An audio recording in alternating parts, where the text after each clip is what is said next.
Now, I read the novel, as I Yeah. assume you did back in the day, Oh, yes. and it's rather different to your film.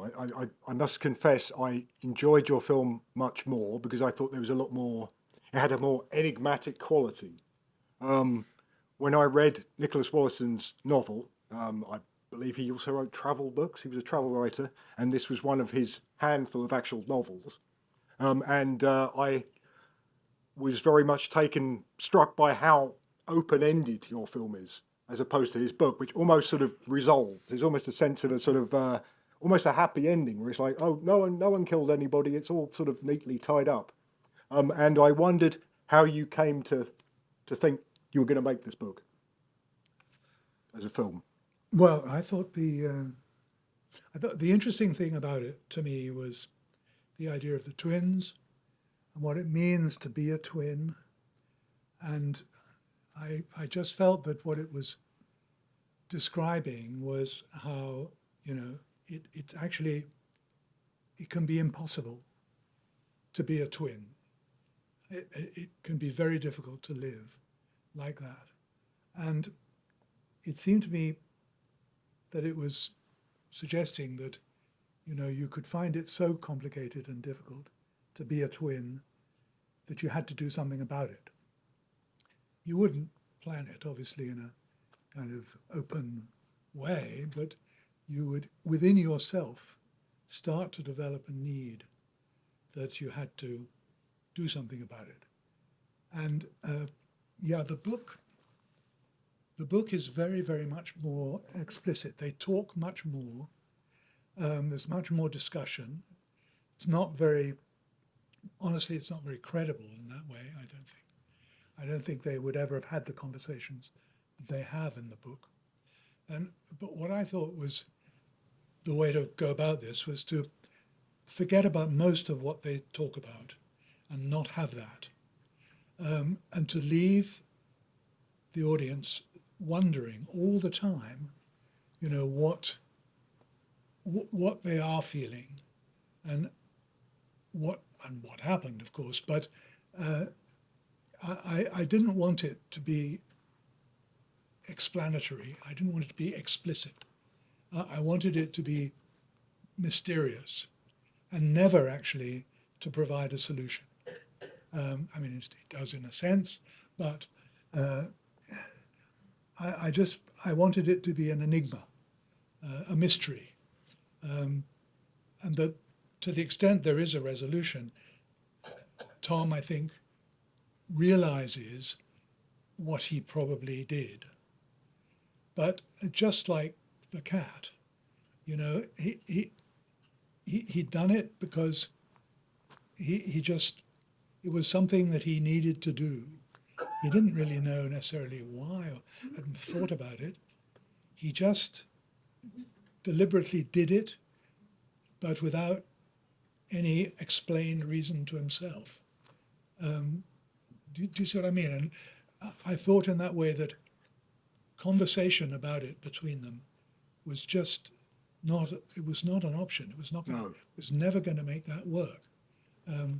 He discovers, the instinct that Pardon, Simon. must have We happened. should just welcome Yes. Gay Hamilton to the stage. No, it was a quite chunky, verbose sort of book, but what I really liked about the film was you sort of broke it down into a much more fluid, cinematic kind of shape. So, you wanted to make this book. Now, Tom and Gay, can I bring you in here to maybe tell us a little bit about what you were doing at that time and how you became involved in this production? I don't know. Neither do I. The phone rang. Somebody said, "Would you like to do this?" A script arrived. Read it. And thought, yes, that looks like fun. Yes, we probably had an agent who sent it. Yes. Yes. Yes. Agent Ross sent. Chatter was your agent, right? Hmm? Ross Ross Chatter. Lost Chatter. Chatter. That's right. Yes. Ah, Yes. okay. Yeah. Yes. It came. It was. I don't know whether this was arranged, but I was doing a thing called the Glittering Prizes on BBC television years and years ago, and I was in 4 out of 6 episodes, and the 2 episodes that I was not in enabled me to do this picture. This just slotted in now. Whether it it was accident or design, I have no idea. I can't remember. But no, I didn't remember. But yes, that was how it happened with me. I suppose just I think I had an agent, but who was it? you had an No, agent, yes, yes, sure. You'd worked together before, am I right in thinking? Had we? Well, at least that's what you It's told me so last bloody time I long spoke to you. ago, you know. It's No, amazing. let me think. Anything? The Yes, what? TV. Thank you. Oh, that's right. We did a television series together.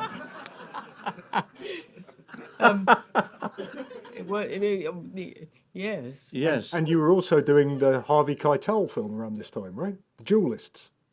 Oh, well, yes. Were you in that as well? Yes, I can still do it. Have a tea. Heavens, how extraordinary, isn't it? How you forget stuff. I should have brought my list. Yes, I remember absolutely nothing about making this movie. I mean, nothing. It all comes as a huge surprise to me.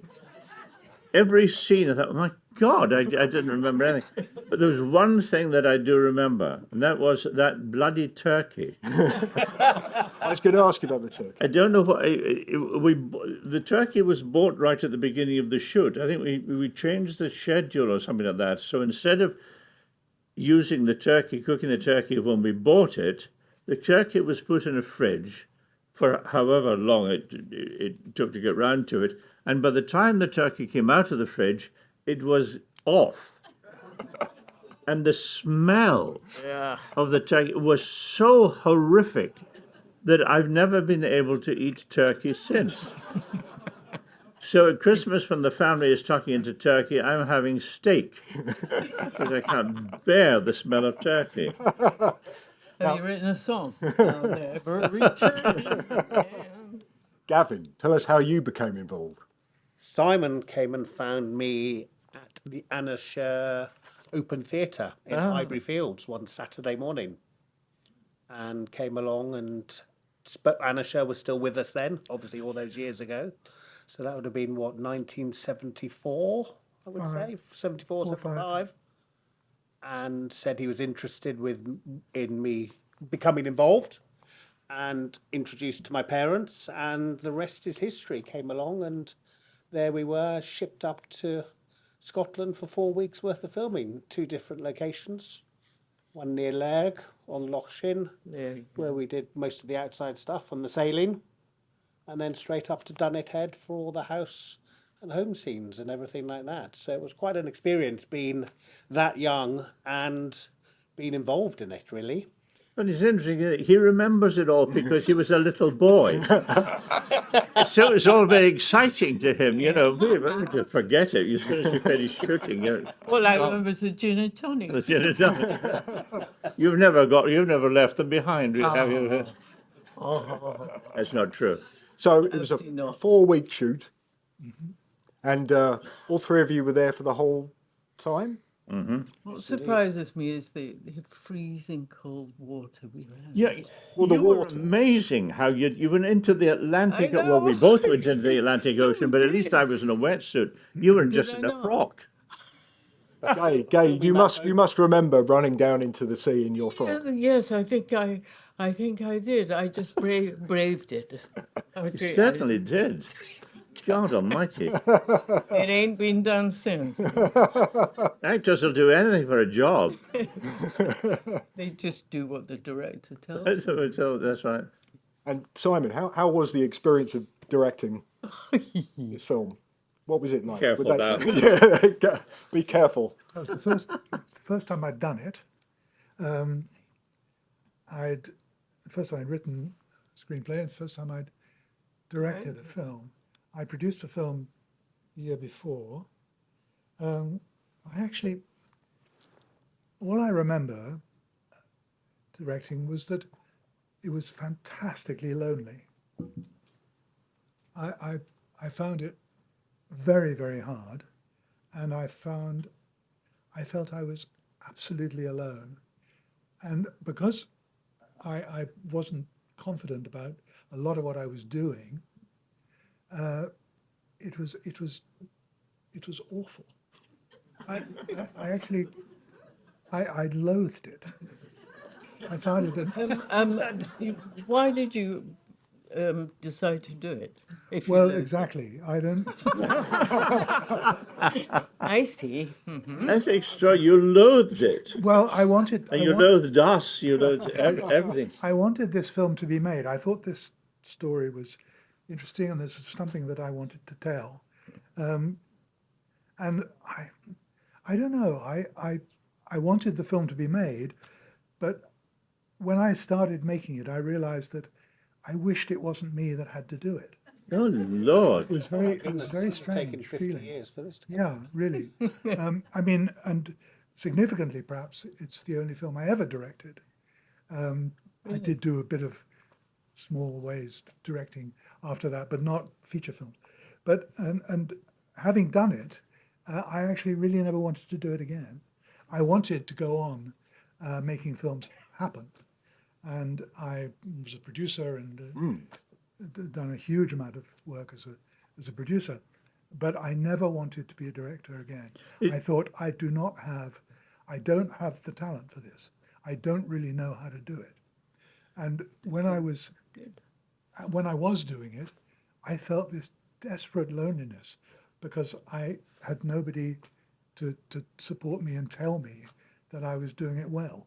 Yes, it's very interesting because we didn't feel this at all. I mean, we had no idea that you were having such a bad time. You seemed completely in control of everything. You know, you set up the shots and we did them, and you moved on to the next one. And it seemed that you knew perfectly well. Well, you obviously did know what you were doing, and you made a nice job of this picture, which it's a strange movie, but you made a good job of it. There's no doubt about it. Sure. Whether you thought or not that you were doing well, you were. Well, So there we are. Did you? So what became of this film when it was finished and ready? Because Tom said, "Oh, that's one of the very few in my career I've never seen again, never got a copy of." So it wasn't around for long. I mean, there's a handful of reviews in early '77 which I was checking through, and it's very mixed. But there's almost a kind of paradox in how it's reviewed. There's a lot of people saying, "Oh, I really like how unusual and genre-defying this is, but it doesn't satisfy me as a horror film." You know, so there's this kind of, with one sentence they're saying how interesting and original it is. In the next sentence they're saying, "Why isn't it like a Hammer horror?" You know, so there's sort of that. But it was better than that. It's extremely so. sinister. Yeah. I mean, I was in it, for God's sake, but I was sitting watching thinking, oh my God, these people are so sinister, particularly him. So it worked, really. That's what it's supposed to be, really, was. And an amazing rapport with you chaps in the train scene. I love how you're sort of cackling maniacally at him, and it's like you're almost like Big G come to life again. Yes. And I love your scenes together and your sort of quiet outrage at the cat. Okay. You know, it's amazing. And they're really good performances. Did you rehearse this a lot? Was there any ad-libbing? How did you do this? Nah, We knew each other. we knew each other. There you go. So you could tell him off any time. Yeah. No, we didn't rehearse much, did we? No. not much. No. No. We did. We rehearsed the dialogue. You do it on the day. Yeah. Yeah. In the house, you were blocking it out. Oh, yes. I guess. Yes. Yes. Well, there wasn't the budget to rehearse and all that stuff. We had you know. no rehearsal before we went to Scotland and shot the film. Right. I mean, we No, rehearsed a bit just- before the dialogue Yes. scenes That's right. on the day. Okay, so when you were doing like the train scene, you were improvising how to lay that out, or it was all sort of. Don't remember. Oh yes, that's right. Right. How many years ago? Yeah. Now, Simon, you mentioned earlier that after you'd done the main shooting, you did a bit extra shooting. I wondered if you'd tell us about that extra bit. Well, that was very simple, yes. I mean, the one thing we couldn't shoot while we were in Scotland was the eclipse. So we had to have a moon that was going through an eclipse, and Oh, okay. there was one, fortunately, during post-production when we were editing the film. We knew we'd been, researching this and discovering when there would be an eclipse of the moon, and there was one which was visible from London while we were in the editing suite of the film.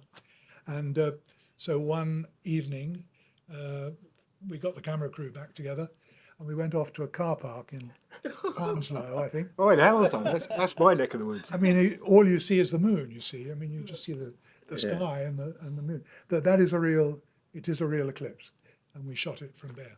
Do you now know how often there is an eclipse? Well, it's very sort of Is irregular. it It's not. irregular? Oh Yes. yes. Hounslow is not the like it. place you'd come to. My home to territory. mind. Let's have it. Go and watch the eclipse. Where is it? I- Hounslow. Oh, jeez. I don't know why it was there, as a matter of fact. It was somewhere where there was a big sky anyway, but it was night anyway. I mean, all you can see is the moon. Yes. But that was what we had to Well, do. we didn't want to see Hounslow. I mean. No, you certainly don't want to see Hounslow, I can attest. Careful. Yeah. So, Gay, did you see the film when it came out? I mean, were you aware of it being out? Oh yes, I'm sure. Well, we all went to the we- You went premiere. to the Yeah, premiere. yeah, Could you tell us about that? Do you remember? No. No. We Do you? No, the only thing, it might be other films, but you had to come out and stand in front of the thing and answer questions occasionally. No, Just like this, you mean? in front of the screen. Ugh. No, this is actually the most premiere we ever had. Yes. Oh, really? Yes. We have a premiere. I mean, we had a screening for quite a lot of the industry in a screening room before the film opened, Right. where we invited a lot of professional people to come and see it. But we never had a premiere for the public. Ah, Well, I We see. never did. Never. By So, by the way, that jumper, that fisherman's jumper that I wear, you know the one I'm in, the great grey flecked one? I still have it. Well, why didn't you wear it? Well, and I thought I would wear it this evening, but of course I couldn't get into it. you used to have that hat, Gay, am I right in thinking? The You've got the hat. hat. Oh yes, the hat that you go on the walk. But that, Oh yes, I remember had it that for a long jacket time. also. I did have that for a long time. I must say, We were wearing our own clothes. I recognised all your clothes. you're wearing some great Quite threads right, I did. in that film. As, Yes, as an appreciator of that era. I And think. that white Land Rover was ours. It was mine. Well, Cara and I owned that white Land Rover. So, Gavin, you never made another film? Why was that? No. Tell us about that. Just it didn't carry on. The acting career finished really, and I just carried on with the path of going through schooling and bits and pieces all the way through. But I do live back in Scotland again. Okay. So not far really. Where? So in East Lothian. Oh yeah, up east. Yeah, Freezing. Yeah. Was it a good experience? You enjoyed it? fabulous. So Lots what- of memories. Just that was Great enough. fun. I only ever saw the film once, which was at its screening. So I managed to find a movie poster on eBay, would you believe, about 15 years ago that I bought and kept and framed. I tracked down Simon in 2014 via email and said hello and look what I've got. Lovely email back saying, well, we're thinking about trying to do something, not sure, trying to find a master copy. And lo and behold, 11 years later, here we are now. It's fabulous. Gavin, actually, I wanted to ask you. You were at the Anna Scher School. I was, yes. For young Young actors coming through, for yeah. actors. right. Why did you? So why was this the only work you ever did? Why Because didn't you go on? basically after that, we moved out of London down to South Oxfordshire.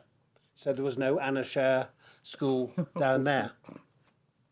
And then went off to boarding school.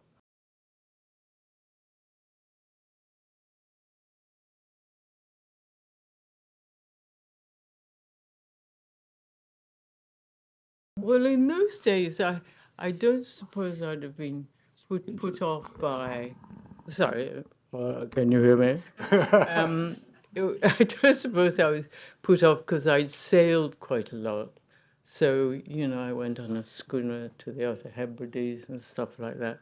So I wasn't too worried about that bit.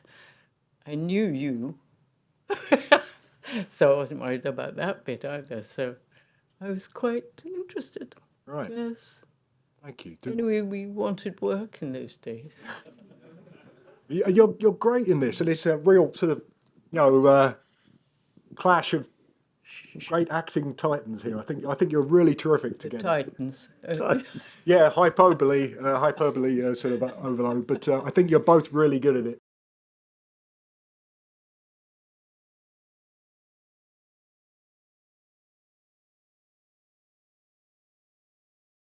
You mean the music? Yeah. Yes.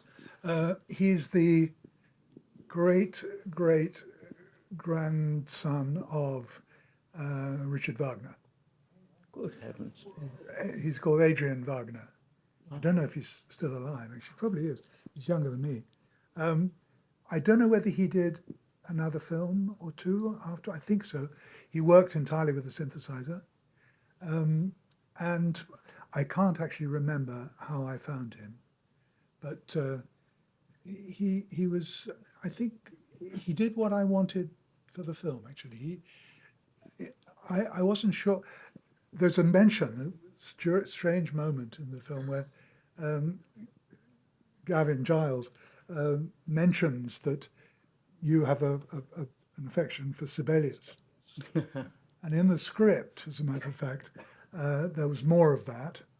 And I had always thought that we would use Sibelius music on the soundtrack.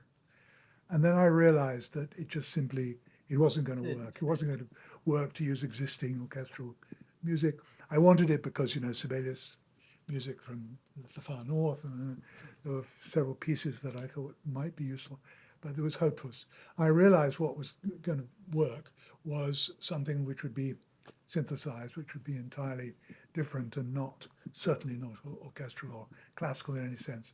And then I think I heard about Adrian Wagner. He'd been doing some work, and I met him, and he was very struck by the story, and so he offered us something. So one of the things that I really like about the picture is that it's not wall-to-wall music, which is in almost every movie that's made today. The music never stops. I remember it was a Spielberg movie, and it was called Greyhound. It was about greyhounds were the destroyers, were called greyhounds, and they were hunting a submarine in the Atlantic, and the music never stopped. I thought, I wonder, it never occurred to Steven Spielberg that there actually was never music in the middle of the Atlantic Ocean during the war. It breaks the reality, really. But when scenes are just allowed to happen, they work better, I think. And I suppose there's wind and sea. Oh, all of that, yeah. But this was good because it just gave a little atmospheric twitch. Very avant-garde for that It's time. I mean, it's not music. Yes, exactly. I There's wanted an not ambience. music. Yes.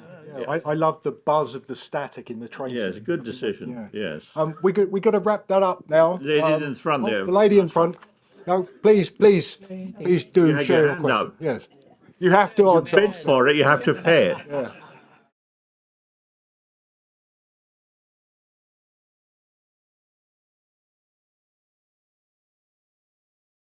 It's a bit long. I tried to get it cut, but the hairdresser Oh, didn't no, work no, today, it's so I gorgeous. didn't manage it. It's gorgeous.